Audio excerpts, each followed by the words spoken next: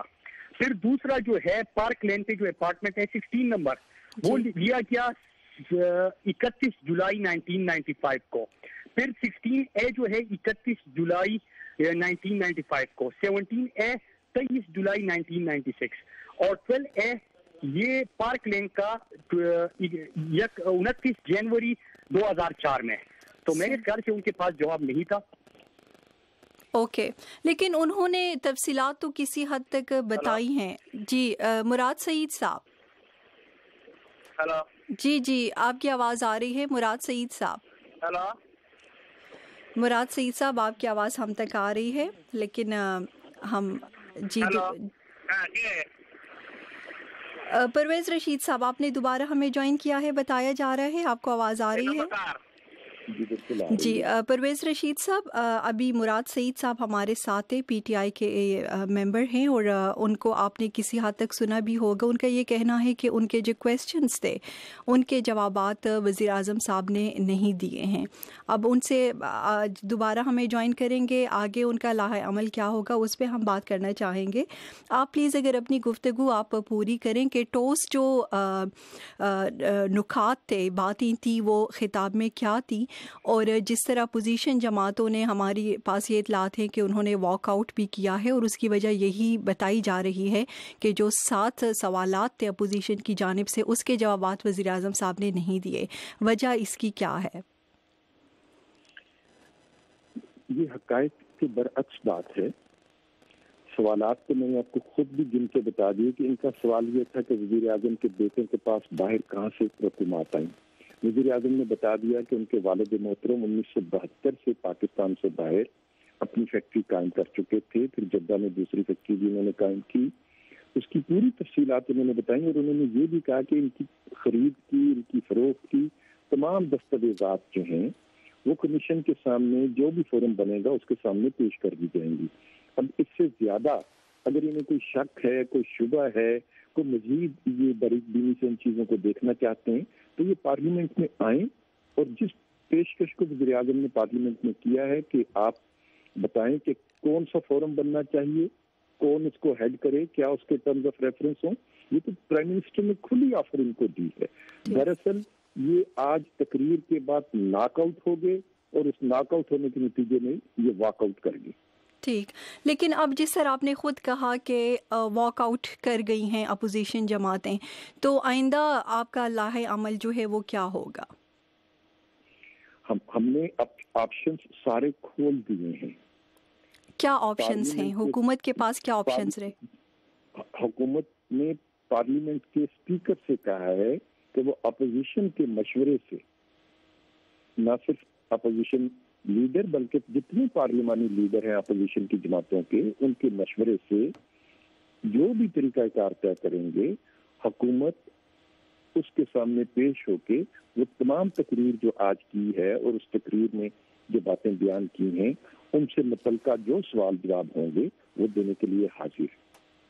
جی اس وقت ہم دیکھتے ہیں کہ مراد سعید صاحب نے یا پی پی پی کے کسی رہنما نے ہمیں جوائن کیا ہے. ہم چاہیں گے پرویز رشید صاحب ان کی جو وہ ہیں تحفظات ان کو آپ سنیں اور اس کا بھی جواب دیں. کوشش جی اس وقت کون ہے ہمارے ساتھ؟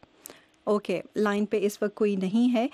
پرویز رشید صاحب یہ بتائیے گا کہ یہ بھی توقع کی جا رہی تھی کہ کیونکہ کافی عرصے سے ہم دیکھ رہے ہیں کہ اپوزیشن جماعتوں اور حکومت کے مابین ایک ڈیڈ لاک جو ہے وہ ہمیں نظر آ رہا تھا کافی دنوں سے.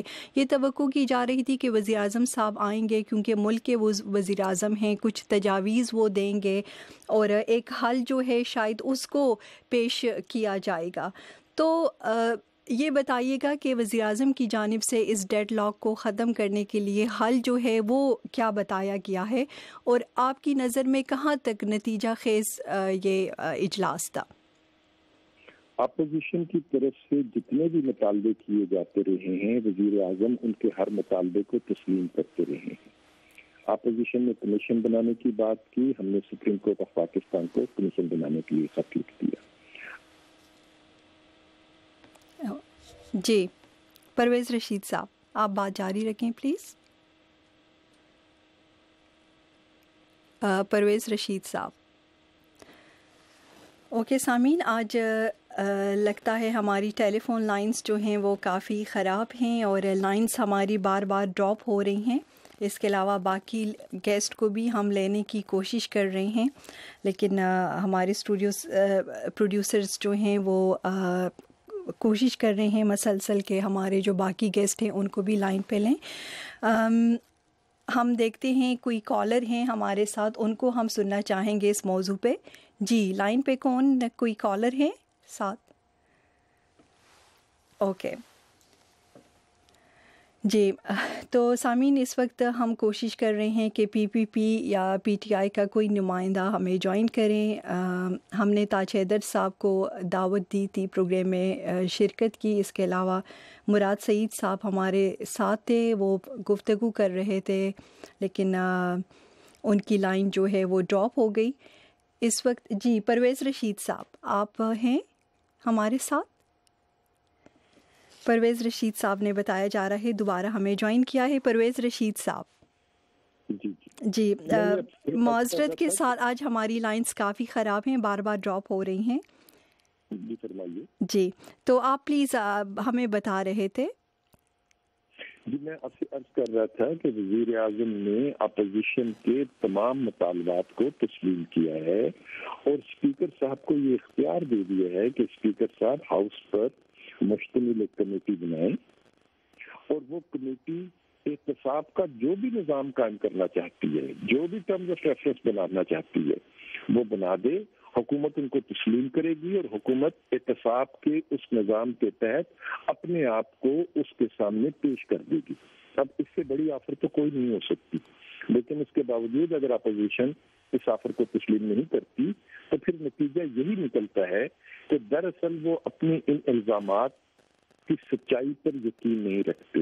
انہیں خود بھی اپنے الزامات کے بودے پن کا احساس ہے, لہذا وہ صرف اس کو اپنی سیاست کے لیے استعمال کرنا چاہتے ہیں اور ایک سیاسی نعرہ بنا کے اپوزیشن اپنا کردار ادا کرنا چاہتی ہے. اوکے جس طرح پارلیمانی کمیٹی بنانے کی تجویز دی ہے وزیر اعظم صاحب نے اپوزیشن جماعتوں کو, ٹی او آرز جو ہیں وہ بھی پہلے پی ایم ایل نون حکومت راضی نہیں تھی, وہ بھی اب ان کے ساتھ راضی وہ کر گئی ہے, لیکن اگر یہ بھی جس طرح آپ نے کہا کہ نہیں مانتے اپوزیشن جماعتیں, تو اس صورت میں آپ لوگوں کے پاس کیا آپشن رہ جاتا ہے, آپ کیا کریں گے؟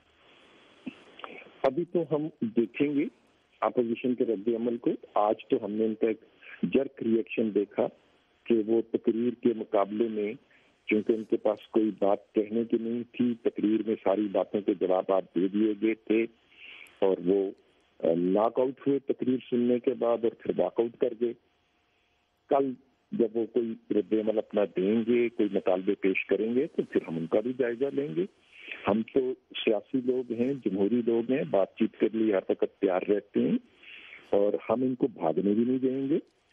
لوگ دیکھیں گے کہ یہ بھاگ رہے ہیں, جیسے آج لوگوں نے دیکھا کہ یہ بھاگ گئے ہیں, ہم انہیں بھاگنے کا موقع نہیں دیں گے.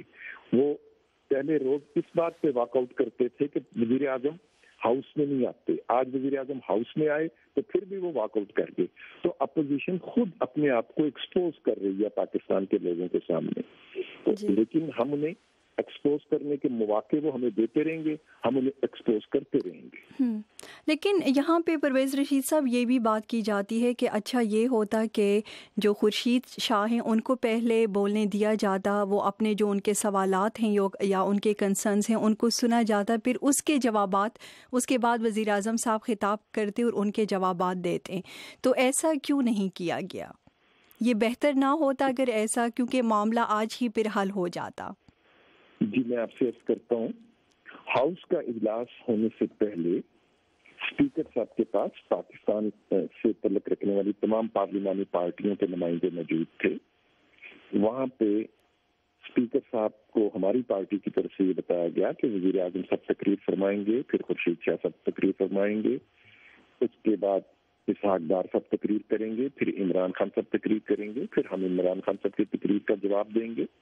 لیکن خورشید شاہ صاحب نے کہا کہ میں یہ چاہتا ہوں کہ وزیر اعظم تقریر کر لیں, اس کے بعد میں تقریر کروں, اور میری تقریر کے بعد حکومتی بینچوں سے جواب نہ دیا جائے بلکہ عمران خان جی جواب دیا جائے. ہم نے اس مطالبے کو تسلیم کر لیا. یہ خورشید شاہ صاحب کی اپنی تجویز تھی اور ہم نے اس تجویز کو تسلیم کر لیا تھا. اگر وہ یہ کہتے کہ میں پہلے تقریر کروں گا اور پھر وزیر اعظم جواب دیں تو ہم یقیناً ان کی اس تجویز کو بھی قبول کر لیتے. ہمیں اس میں کوئی آر نہیں تھا, ہمیں کوئی خوف نہیں ہے, کوئی ڈر نہیں ہے, کیونکہ ہمارے پاس ان کے تمام سوالوں کے جواب موجود ہیں, اور یہ جو سوال وہ پوچھتے ہیں ان سے پاکستان کے عوام بھی بخوبی آگاہ ہیں. جو دبئی میں فیکٹری لگی تھی اس کا افتتاح اس وقت کے دبئی کے حکمران راشد المختوم نے خود اپنے ہاتھ سے کیا تھا. اس کی تصاویر آج پیش کی گئی ہیں. اس کی فروخت کی جو ڈیڈ ہے وہ بھی ہمارے پاس موجود ہے, جتنے پیسوں میں وہ فروخت کی گئی. اسی طریقے سے جدہ کی جو فیکٹری ہے اس کی ساری تفصیلات ہمارے پاس موجود ہیں. ٹھیک, لیکن پرویز رشید صاحب, ہم نے یہ دیکھا کہ اس اجلاس جو ہے اسے کافی توقعات رکھی جا رہی تھی, لیکن اب اس اجلاس کے بعد بھی یہ لگ رہا ہے کہ مستقبل قریب میں ایٹ لیسٹ ہمیں اس مسئلے کا حل جو ہے پاناما لیکس کا وہ نظر نہیں آتا. یہ بتائیے گا کہ یہ جو اگین ایک ڈیڈ لاک ہمیں نظر آ رہا ہے, اس کا سول ملٹری تعلقات پر اثرات کیا ہوں گے, اور اس وقت آپ لوگوں کے تعلقات کس طرح ہیں ملٹری کے ساتھ؟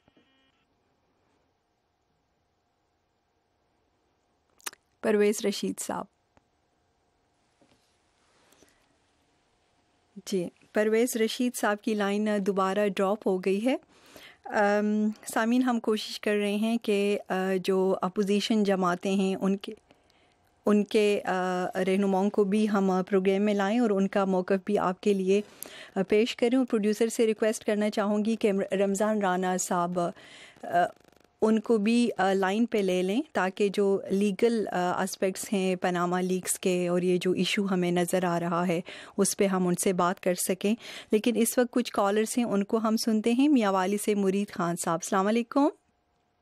السلام علیکم سر, داؤد خیال سے مرید خان بات کر رہا ہوں. میں یہ کہتا ہوں کہ اس دنیا میں سب چور چور, کوئی چھوٹا چور کوئی بڑا چور, تو یہ اس اہمام میں سب ننگے ہیں. میں کہتا ہوں کہ پاکستان آمروں کو تو 11 سال تک وہ ہم جو ہے وہ برداشت کر سکتے ہیں, لیکن سیاستدانوں کو ہم برداشت نہیں کر سکتے, اس لیے کہ ہمارا بیس جو ہے غلط رکھی گئی ہے. ہمیں چاہیے کہ اسمبلی میں جا کر اس کو حل کریں. عوام میں جو ہے نا یہ دنگا فساد اچھی بات نہیں ہے. جب بھی ملک ترقی کی طرف جاتا ہے کوئی نہ کوئی نیا پنگا شروع ہو جاتا ہے. ابھی ملک میں حالات ٹھیک ہو رہے ہیں, دہشت گردی ختم ہو رہی ہے, دنیا میں ترقیات کام ہو رہے ہیں, تو پھر جو ہے نیا پنگا یہ یہودی لابی یہ پتہ نہیں ہے, پتہ نہیں کون ہے, ہمیں تو سمجھ نہیں آتی. عوام تو بڑی پریشان ہے جناب. جی, یہ تو میرے خیال میں آپس کا معاملہ ہے. اس وقت عمران خان صاحب جو ہیں نہ وہ یہودی ہیں نہ PPP کے رہنما جو ہیں, نہ ان کا کوئی تعلق ہے یہودیوں سے اور نہ مسلم لوگ. جی, مشرف صاحب نے جو ہے نا کتنا عرصہ وہ نواز شریف کو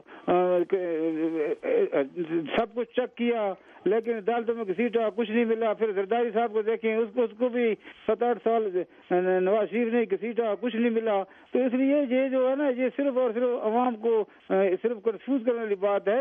عوام کو جو ہے نا اس سے کوئی غرض نہیں ہے جناب. اوکے, بہت شکریہ کال کرنے کا. ایک اور کالر ہیں افریدی صاحب, کہاں سے بات کر رہے ہیں, پورا نام بتائیں پلیز. خان اکبر افریدی صاحب کوہاٹ سے. جی سر.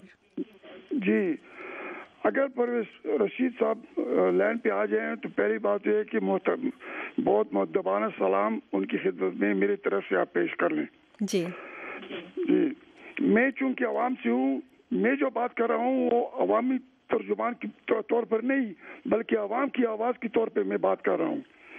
جب سے پاناما لیک کا معاملہ منظر عام پر آیا ہے, نواز شریف صاحب نہایت غیر ضروری اور غیر ذمہ دارانہ قسم کے بیانات کی وجہ سے اور وہ اپنے وزیروں اور مشیروں کے غلط مشوروں کی وجہ سے مزید دلدل میں پھنستا جا رہا ہے جی.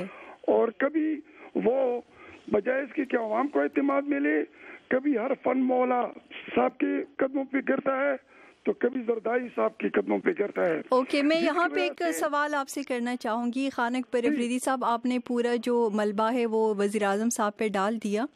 کویسچنز آپ جو گفتگو کر رہے ہیں وہ بالکل ویلڈ ہے اپنی جگہ، لیکن عمران خان صاحب جو ہیں ان کی بھی تو آف شور کمپنی ہے، اور انہوں نے وزیر اعظم نواز شریف سے بھی پہلے بتایا جاتا ہے 1980s میں بنائی تھی.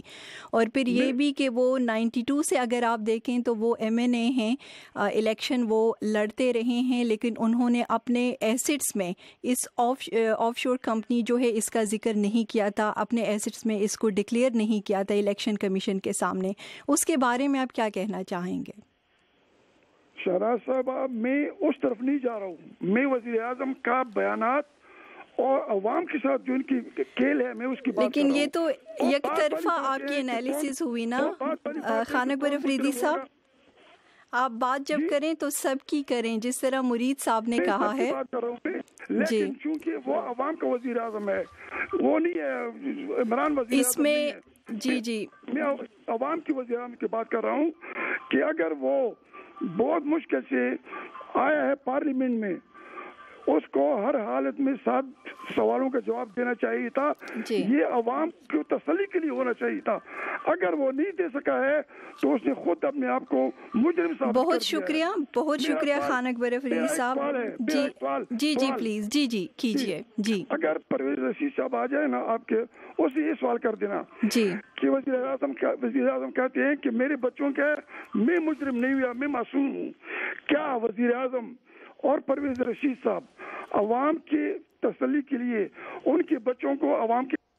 جی بہت شکریہ خانق پر افریدی صاحب. ہماری لائنز میں کافی آج گڑبڑ ہے، آپ کی لائن ڈراپ ہو گئی. PTI کے ایک اور رہنما نے ہمیں جوائن کیا ہے، رائے حسن نواز صاحب نے، نواز خان صاحب نے. ان کو ہم خوش آمدید کہتے ہیں. السلام علیکم.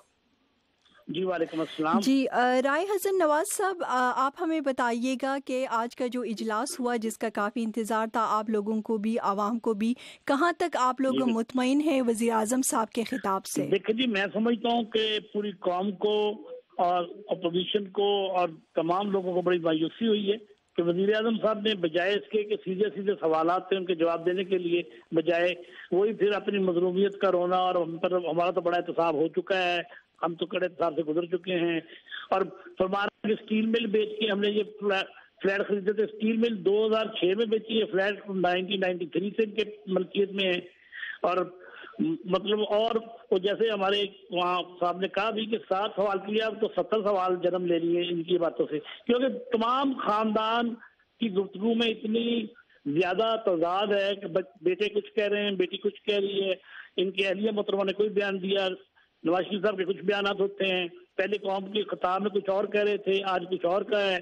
تو میں سمجھتا ہوں کہ انہیں چاہیے تھا کہ بالکل سیدھا ہمارے سوال تھے کہ یہ پیسے کا سورس کیا تھا اور کہاں سے آیا تھا، اور 93 میں انہوں نے یہ فلیٹ خریدے تھے، اس وقت کیا سورس تھا اس کا اور کس طرح ٹرانزیکشن ہوئی تھی اور کیا ٹیکس دیا ہوا تھا. نہیں صاحب، مطلب یہ تمام سوالات تھے.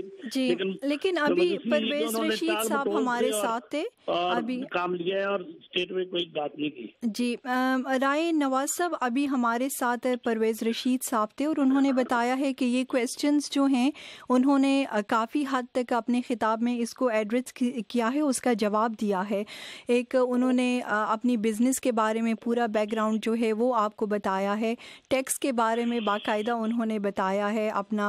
یہ بھی انہوں نے وزیر اعظم صاحب نے بات کی ہے کہ وہ سیاست سے بزنس کی طرف نہیں گئے بلکہ بزنس سے وہ سیاست کی جانب آئے ہیں، جس میں کافی دیکھنا تو یہ ہے کہ ان کے اقتدار میں آنے کے بعد ان کا بزنس کتنے 100 گنا بڑھا ہے. بزنس مین تو یہ پہلے تھے، لیکن یہ بزنس امپائر جو قائم ہوئی ہے یہ سیاست وزیر اعظم اور وزیر اعلیٰ بننے کے بعد قائم ہوئی ہے. اور یہ اتنا بڑا جو پوری دنیا میں بزنس پھیل گیا ہے یہ وزیر اعظم بننے کے بعد پھیلا ہے. پہلے یہ بزنس ایک اتفاق گروپ کا تھا، اب یہ پوری دنیا میں ان کے انویسٹمنٹس ہیں. اور یہ کہاں سے آیا ہے سارا کچھ؟ جی، لیکن سر یہاں پہ ایک نکتہ چینی جو ہے وہ یہ بھی آپ کی جماعت پہ کی جا رہی ہے کہ بجائے اس کے کہ آپ پاکستان کے اندر احتساب کا جو نظام ہے اس میں جو خامیاں ہیں اس پہ آپ لوگ فوکس کریں، آپ لوگ جو ہیں وزیر اعظم کو یہاں پہ ٹارگٹ کر رہے ہیں۔ مسئلہ تو یہی ہے کہ کس نے کرنا تھا، جو 30 سال سے حکمران ہیں، پیپلز پارٹی نے کرنا تھا یا نواز لیگ نے کرنا تھا؟ پی ٹی آئی تو اس پوزیشن میں کبھی رہی نہیں کہ وہ اس کو ٹھیک کرتے، اور ابھی بھی 3 سال گزر گئے انہوں نے اس کے لیے ایک لفظ بھی نہیں بولا، ایک بھی اسمبلی میں اس طرح کا کوئی بل نہیں لے کر آئے کہ احتساب کا کوئی، کیونکہ میجورٹی تو ان کے پاس ہے، 2/3 میجورٹی ان کے پاس، چاہے تو فوراً کر سکتے ہیں اگر ان کی نیت ٹھیک ہو، لیکن اس کے لیے تو انہوں نے ایک بھی لفظ بھی نہیں آج تک اسمبلی میں لائے کہ یہ ہونا چاہیے احتساب کے لیے، یا احتساب شفاف اور طریقے سے ہونا چاہیے، یا اس کا یہ طریقہ کار ہونا چاہیے، یا مطلب وہ تو انہوں نے کرنا تھا نا، گورنمنٹ پارٹی کا ڈیوٹی ہے، کیونکہ میجورٹی ان کے پاس ہے، اپوزیشن تو ہم کوئی موو بھی کرتے ہیں بل تو وہ میجورٹی کے بلبوتے پہ اس کو بلڈوز کر دیتے ہیں، صحیح، ٹھیک کر دیتے ہیں۔ اوکے، یہ بتائیے گا آئندہ کے لیے آپ لوگوں کا لاحہ عمل جو ہے وہ کیا ہوگا؟ دیکھیں جی، ہم نے تو انہیں موقع دیا تھا کہ وہ اسمبلی میں آئے، وہ کہہ رہے تھے کہ جی یہ بات اسمبلی میں ہونی چاہیے، تو آپ سڑکوں پہ نہ نکلیں، آپ دھرنے نہ دیں، آپ اسمبلی میں بات کریں۔ اب ہم نے ان کو اسمبلی کا پلیٹ فارم، وہ بھی اپوزیشن نے 5 دن لگاتار واک آؤٹ کیا، اور پھر وہ آئے 6 ماہ کے بعد آج انہوں نے اسمبلی میں آنے کی زحمت فرمائی تھی، لیکن اس کے باوجود بھی یہاں پر آ کے انہوں نے کوئی وعدے جواب نہیں دیا، اور نہ کوئی ان سوالات کے جواب دیے جو قوم جن کا منتظر تھی، اور جس کے لیے پوری قوم سمجھ رہی ہے کہ ہمارے وزیر اعظم کو جواب دہ ہونا چاہیے۔ اور ایک جمہوریت میں میں سمجھتا ہوں اسمبلی تو بہت بڑا فورم ہے، ایک عام شخص بھی ایک وزیر اعظم سے پوچھ سکتا ہے کہ اس نے یہ اتنی بڑی امپائر کیسے کھڑی کی ہے، اور اتنی اربوں روپے کی جو انویسٹمنٹ ان کے بیٹوں نے وہاں کی ہے وہ کہاں سے آئے، تو اس کا انہوں نے جوابات نہیں۔ جو ہم تو ابھی بھی موقع ہے کہ وہ ایک صحیح ٹی او آر کے لیے سپریم کورٹ نے بھی دیکھیں اب کہہ دیا کہ ان ٹی او آر کے لیے فیصلہ نہیں ہو سکتا، آپ ٹی او آر صحیح ہوں گے تو سپریم کورٹ اس میں اپنا کردار ادا کر سکے گا، تو صحیح ٹی او آر بنائیں ایسے جن پر سب متفق ہوں، اور چیف جسٹس کی نگرانی میں کمیشن ہو اور اس میں فیصلہ ہو، ورنہ تو پھر ہمارے پاس سڑکوں پہ آنے کے علاوہ اور کوئی چارہ نہیں رہ جائے گا۔ اچھا، آپ کا کہنا ہے کہ اس صورت میں پھر آپ سڑکوں پہ جائیں گے، ٹھیک۔ رائے نواز صاحب، جی یہ بتائیے گا مجھے، کیونکہ عمران خان صاحب جو ہے ان کی بھی آف شور کمپنی کی بات کی جا رہی ہے، ان پہ بھی نکتہ چینی ہو رہی ہے اس وقت، یہ بتائیے گا، اور یہ آف شور کمپنی جو ہے 1980s میں انہوں نے بنائی تھی، اس کے بعد وہ الیکشن لڑتے رہے، جی 1992 سے۔ ایک منٹ، مجھے اپنا سوال، مجھے رائے صاحب اپنا سوال پلیز مجھے مکمل کرنے دیں، میں نے ابھی سوال نہیں کیا آپ سے۔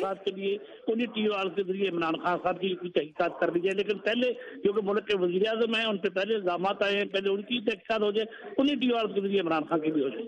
اب تو سمپل بات جانتے ہیں۔ اوکے، بہت شکریہ آپ کا، ہمیں ٹائم دینے کا بے حد شکریہ۔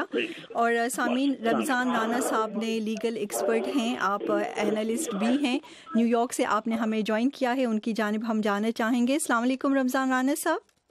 وعلیکم السلام جی۔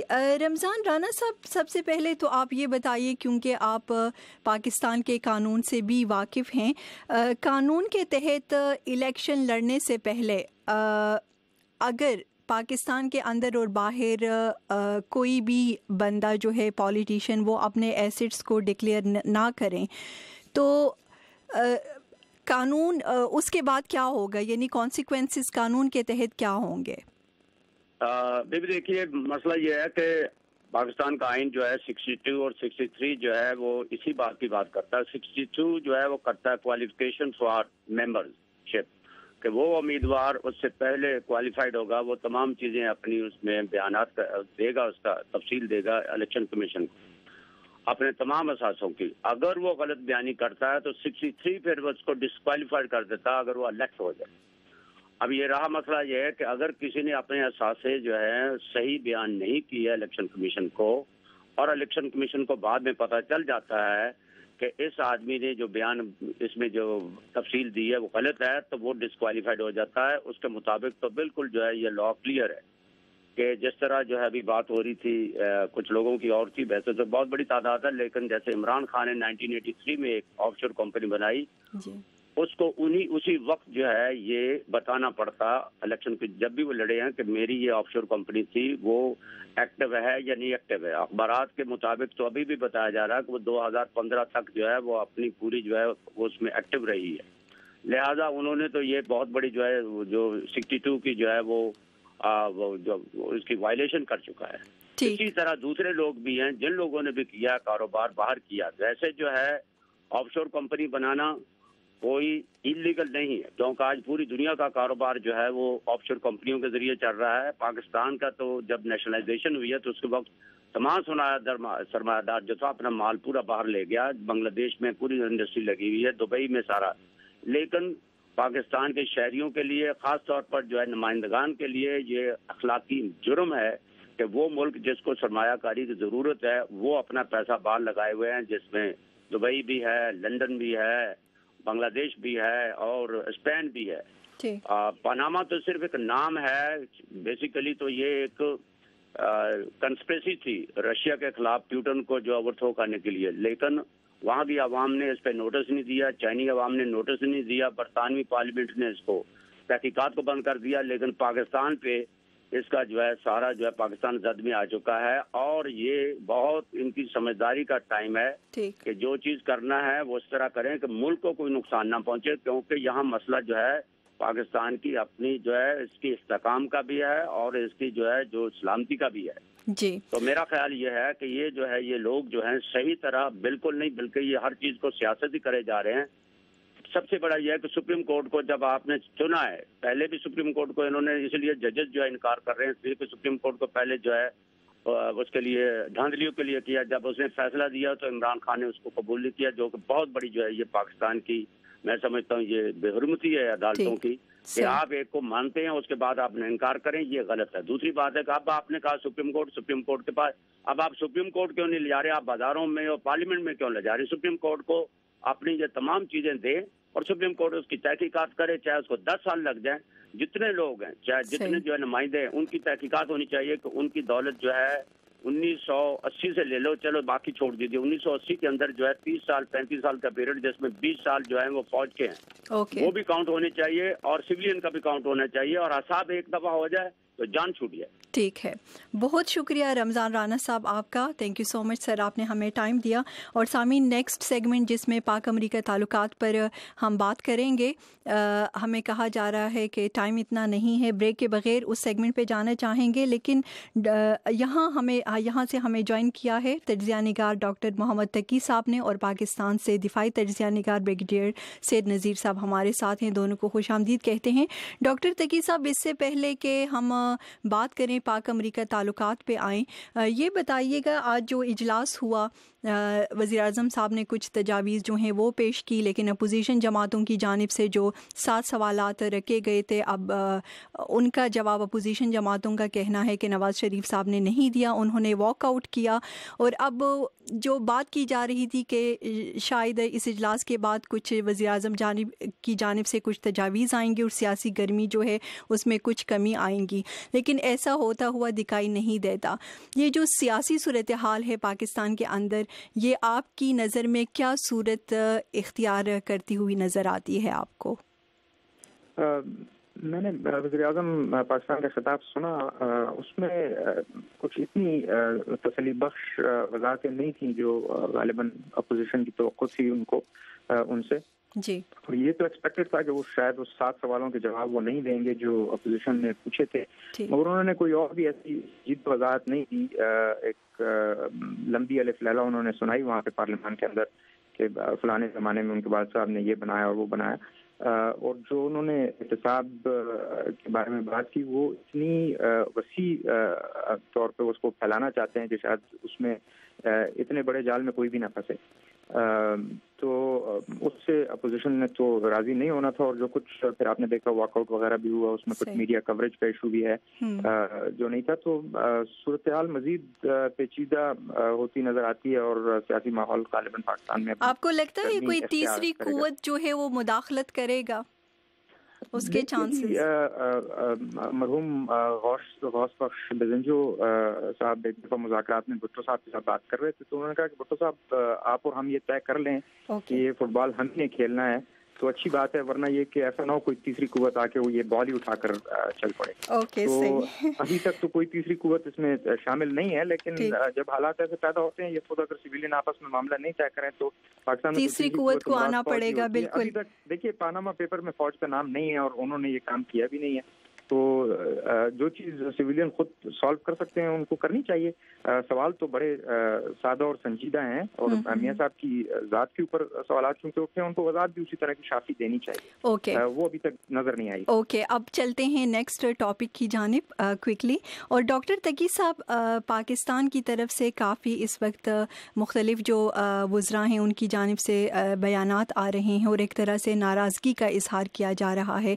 جس طرح گزشتہ دنوں امریکہ نے پہلے F-16 دینے کا جو ایک طرح سے معاہدہ کیا تھا پاکستان کے ساتھ، تو اب وہ ان کا کہنا ہے کہ کیونکہ بعض دہشت گرد گروپوں کے خلاف کارروائی نہیں ہو رہی ہے، شکیل افریدی ان کا ریزن بتایا جا رہا ہے ان کے کیس کا، تو اس وجوہات پہ کہا جا رہا ہے کہ جو سبسڈیز دینی تھی F-16 کی خریداری میں وہ نہیں دی جائے گی. اس کے بعد پھر یہ کہ کچھ کانگریس مین ہیں وہ ایون پاکستان کو ملٹری ایڈ کے حق میں بھی نہیں ہے، وہ بھی اب وہ بھی شاید اس میں کمی ہو جائیں.